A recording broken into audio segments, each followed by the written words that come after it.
Yeah, good morning to all of you. This is lecture number 12 for heat and mass transfer. Today in this lecture, we will discuss about the basic flow arrangement in tube flow.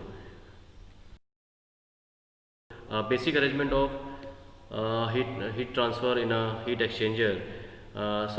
There are basically two types of heat exchanger is generally used. The first one is parallel flow heat exchanger and the second one is counter flow heat exchanger. This diagram represents the parallel flow and this diagram represents the counter flow heat exchanger. So in a parallel flow heat exchanger, this is a inlet tube and this is a outlet tube. So in both the tubes, two fluids are flowing in a same direction in case of parallel flow, but in case of counter flow, one fluid is flowing in positive x direction and the another fluid is flowing in a negative x direction in case of counter flow. So suppose this is inlet port and this is outlet port in case of parallel flow, and TH1 is a hot fluid temperature at the inlet condition and T2 is a cold hot temperature at the outlet condition. TH1 and TH2 are the temperatures of cold fluid at inlet condition and outlet conditions. So there are four temperatures: T1, T2, small t1, small t2, and capital T1 and capital T2. So these are the four basic temperature of the two fluids. Suppose this is a temperature distribution for parallel flow heat exchanger and this is temperature distribution profile for counter flow heat exchanger. So in case of parallel flow heat exchanger, TH1 and TH2, capital TH1 and capital TH2 are the temperatures of hot fluids at inlet and outlet, and small t1 and small t2 are the temperatures of cold fluid at inlet and outlet respectively. So at this point, this is a inlet point. At inlet point there are two temperatures, small t1 and capital T1. So now we are plotting these two temperatures, small t1 and small t2 in y-axis. So this is capital T1 inlet temperature of hot fluid and small t1 inlet temperature of cold fluid, and at the outlet condition there are also two temperatures, small t2 and capital T2, where capital T2 are plotting in this direction and small t2 are plotting in this direction. So this is the temperature profile. In this profile both the fluids are flowing in same direction. But when we talk about the counter flow heat exchanger, this is TH1 inlet temperature of hot fluid and this is T2 outlet temperature of hot fluid. But in case of counter flow, hot fluid is flowing in this direction and cold fluid is flowing in this direction. So the direction are opposite in case of counter flow, and this is T small t1 and small t2 are the temperatures of hot fluid. So for designing the performance of heat exchanger, it is necessary that the total heat transfer may be related with its governing parameters such as overall heat transfer coefficient due to various modes of heat transfer and the total surface area of the heat transfer. So this is the total surface area of the heat transfer and T1, T2 temperatures. So now we will calculate the heat transfer for a. So LMTD is a very important term in case of heat exchanger. So LMTD is also known as logarithmic mean temperature difference. It is defined as the temperature difference which is constant would give the same rate of heat transfer as actually occurs under variable condition of temperature difference. So in order to drive this expression for LMTD, various assumptions are made such as the overall heat transfer coefficient is constant. For example, number two, the flow condition are steady. That it means the properties are not changing with respect to time. The third one is the specific heat and mass flow rate of the both fluids are constant, and there is no heat loss to the surrounding due to the heat exchange being perfectly insulated. So this is very important points. there is no heat change or phase either of the fluid during the heat transfer. And the last one is the change in potential and kinetic energy are neglected. So these are the basic assumptions when we are driving the derivation for log mean temperature difference. So suppose Q dot is a heat transfer rate between the heat exchanger, where U is a overall heat transfer coefficient, and A is a the total surface area of the heat exchanger, and delta Tm is a LMTD. So where delta Tm is a sum means delta T between the hot and the cold fluids. So heat exchanger analysis. So this is a basic diagrams of parallel flow, and this is a basic diagram of counter flow heat exchanger. So as we discussed earlier, in parallel flow heat exchanger, this is the red line shows the hot fluid and the blue line shows the cold fluids in case of parallel flow and counter flow.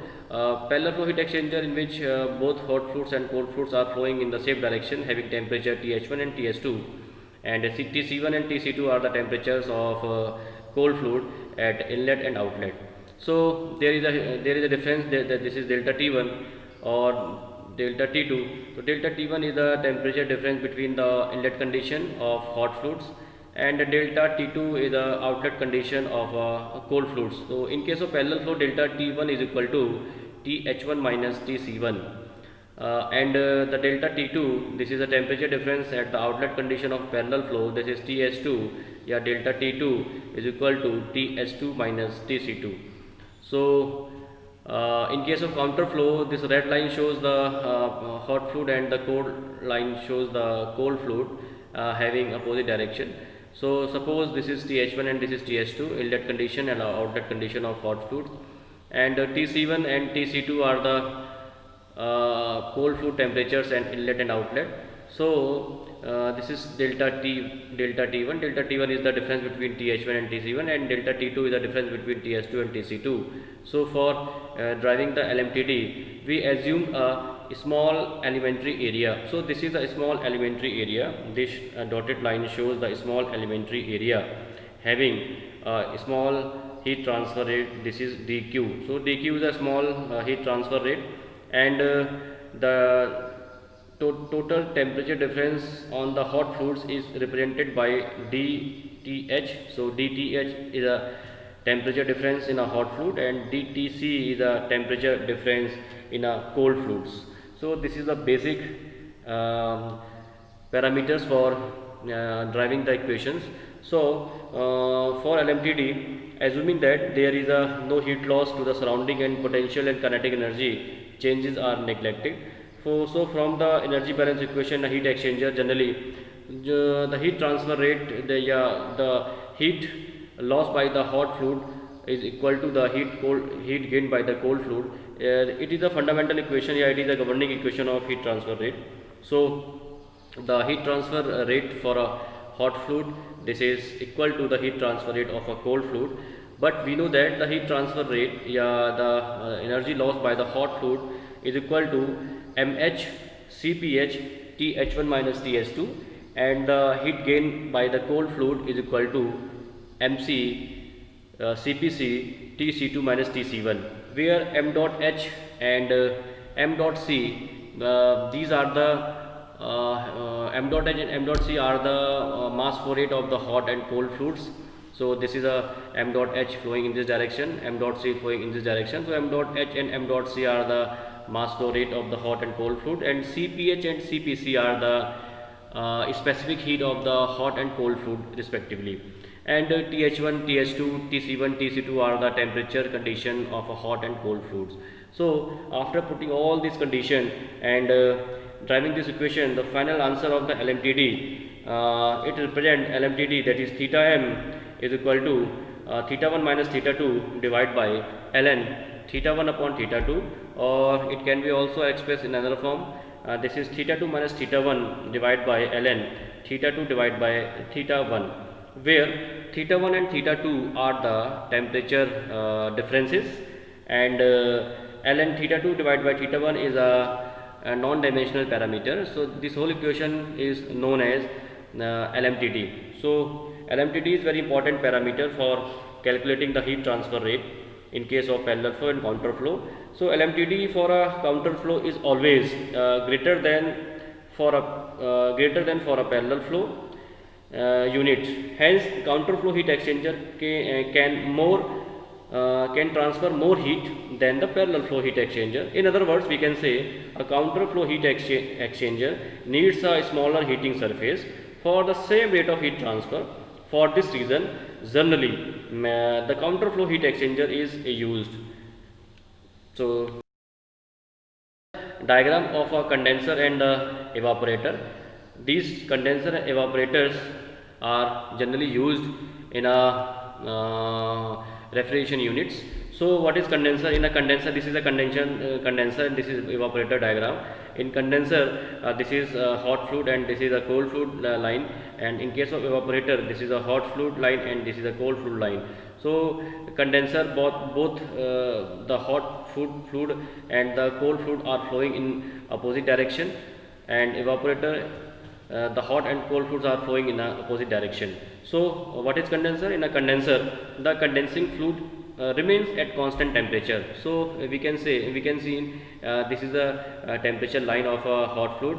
The temperature remains constant throughout the length of the heat exchanger. At this point, end 1, the temperature is constant, and the end point 2, the temperature remains constant. Or we can say the condensing fluid remains at constant temperature throughout the exchanger, while the temperature of the cold fluids gradually increases from inlet to outlet. So we can see in this diagram, the temperature of the cold fluid is increasing from end 2 to from end 1.